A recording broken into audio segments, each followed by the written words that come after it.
Ay mga finding, welcome sa ating new adventure na naman dito sa mundo ng aking vlog. Ang ating pag-uusapan for today ay sa mga gusto magpa-x-ray. Yung may mga nakitang peklat or yung may mga PTB kapag sila ay nagpapa-x-ray, so ano yung mga kailangan gawin. Ako mga finding, hindi ako doktor. Hindi ako medical practitioner para mag-advise sa inyo kung ano yung kailangan gawin kapag kayo ay bumagsak sa x-ray. Or kapag nagpa-x-ray kayo at may nakitang peklat or mayroong PTB result sa x-ray, ano yung kailangan gawin. I-share ko sa inyo, base experience ko. Kasi ako may problema ako before sa x-ray. Lagi akong bagsak. Hindi ako pumapasa-pasa, lagi ako talagang taob pagdating sa x-ray. So, matagal na akong gusto mag-work before at lagi akong pumapalya pagdating sa x-ray.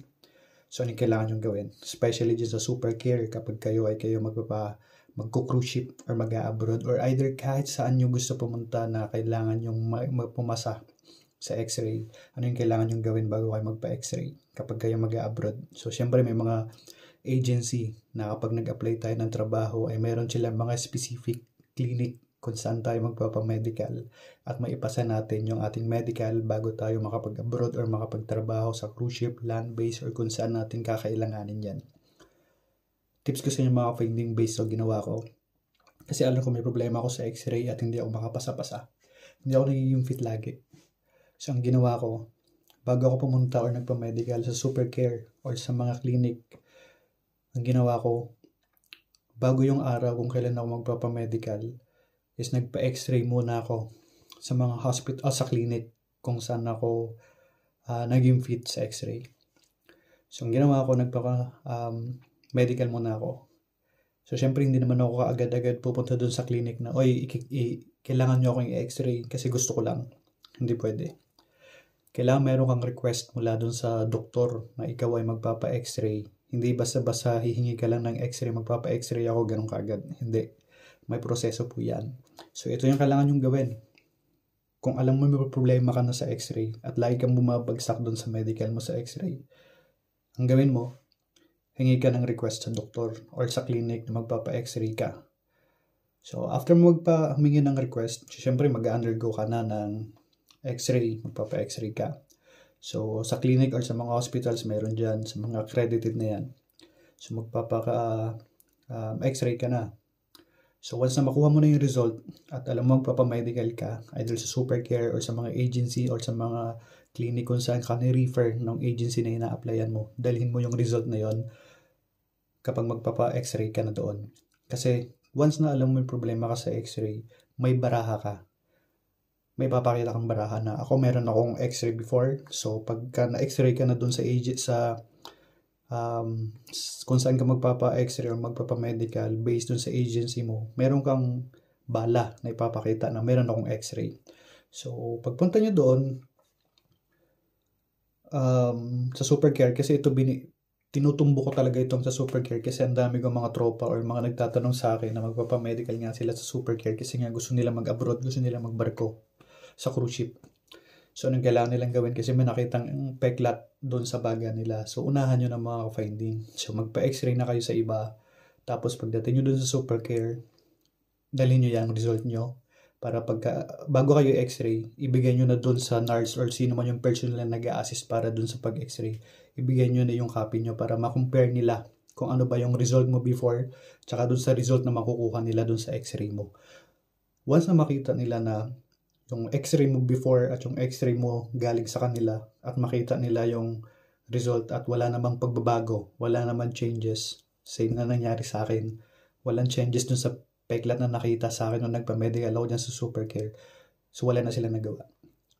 Naging fit ako mga finding kasi yung peklat na nakita sa lungs ko is hindi naman na siya active. So yung peklat na nakita doon sa x-ray ko, na kung saan ako nagpa-x-ray, at yung result ng x-ray ko doon sa super care o sa clinic kung saan ako nagpa-medical is match. So, walang pagbabago. So, ibig sabihin, hindi na na-active or wala akong problema sa x-ray kasi nga, walang changes doon sa x-ray ko. So, yun yung magandang gawin yung mga finding bago kayo pumunta sa super care o kaya sa mga clinic kung saan ako magpapa-medical kasi gusto nyo mag-abroad, gusto nyo mag-barko, gusto nyo mag-land base, magpa-x-ray muna kayo. Para meron kayong baraha at mailatag nyo at maibigay nyo yun sa mag-x-ray sa inyo kung ano yung magiging result. So, better na meron kayong dalang previous na x-ray nyo, yung copy ng x-ray nyo. So, hindi ko naman sinasabi na 2 years ago, 3 years ago. So, wag naman ganun kasi masyado na matagal. Siguro yung mga less than 6 months or better mga 1 month or 2 months bago mag-expired. So, kailangan dalhin nyo yung x-ray nyo bago kayo magpa-medical para maging fit kayo at hindi kayo magka-problema. So, ano naman yung kailangan gawin kapag may changes doon sa x-ray mo? So, kumari, ito yung nakuha mong result doon sa clinic kung saan nagpa-x-ray. Tapos ito naman, iba naman yung nakita nilang result dun sa x-ray mo. Eh, syempre, meron pang ibang proseso yan. So, may mga findings ka makukuha dyan at possibly, pwede ka magpatingin sa mga pulmo, sa mga pulmonologist, ay i-refer ka nila at kung mamasama yun, ay magkakaroon ka pa ng medication for 6 months. Depende pa kung gaano kalala o kung ano yung makikita nila. So, yun. So, yung mga finding, hindi ako doktor, sinasabi ko sa inyo ngayon kasi based yan sa experience ko. So, bago kayo magpa-medical dyan sa Supercare o kaya sa mga clinic kung saan kayo dapat magpa-medical, kung saan ni-refer ng mga agency ninyo kung saan kayo dapat magpa-medical, ito yung tips ko sa inyo para kung alam nyo may problema kayo sa x-ray, unahan nyo na. Magpa-x-ray na kayo para pagdating dun sa clinic, may ipakita kayo na nagpa-x-ray ako before. So, madalas tinatanong nila, okay, may copy ka ba ng x-ray mo before? So, bigay nyo, dalhin nyo, pakita nyo para ma-compare nila kung ano yung makita nila dun sa result ng medical examination mo at i-compare nila yung before at saka yung after.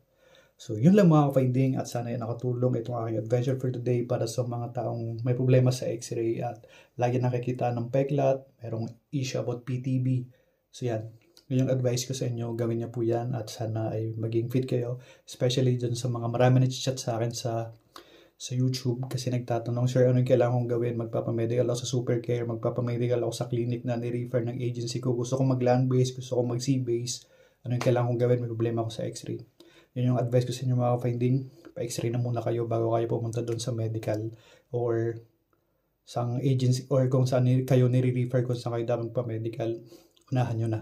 Para meron kayong barahan na maipakita na, nagpa-x-ray ako before, so pwede i-compare yun ngayon tsaka yung before. So, I hope mga kapatid ay nakatulong itong aking munting adventure para sa mga may problema sa x-ray at gustong makapag-abroad, makapag-sea-based, land-based, at makapasa sa x-ray. So, yun lang mga kapatid at sana isamahan nyo ulit ako sa aking adventure at palaging nakasubaybay dito sa mundo na aking YouTube channel. So, yun lang mga kapatid. See you. Bye-bye!